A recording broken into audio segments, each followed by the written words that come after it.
यो चाहिँ simple bed हो एउटा बनाउँदैछ है बनाइसक्नु आँटेको यो एकदम सिम्पल हो सिम्पल बेड सिम्पल बेड चाहिँ एक दिनमा बनाइसक्छ यो वाला चाहिँ हामी एक दिनमा बनाइसक्छौँ यो यो सिम्पल टेबल हो यसको अब लास्ट फिनिसिङ माथिबाट यहाँ माथि काठ लगाउनु छ प्लाई लगाउनु छ अन्त है सक्यो त्यहाँदेखि चाहिँ यस्तो छ सिम्पल बेड अब बिटहरू लगाउनु छ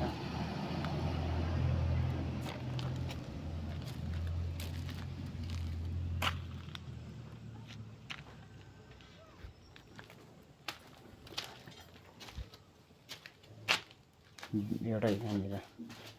डोर पनि छ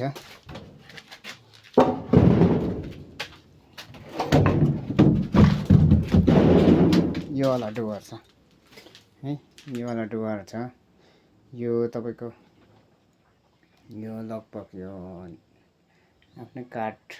लगाएर यो 2 दिनमा हामी बनाइसक्छौँ यदि तपाईहरुलाई यस्तो आवश्यकता परेको छ भने तपाईले अर्डर पनि गर्न सक्नुहुन्छ यो काठहरु यस्तै खालको युजहरु गर्छ तपाईले भने जस्तो हामी है पलिस लगाउँछौँ हामी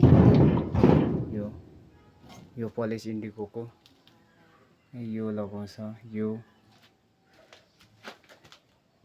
छ थुप्रैवटा के थुप्रै किसिमको लगाउँछ हामी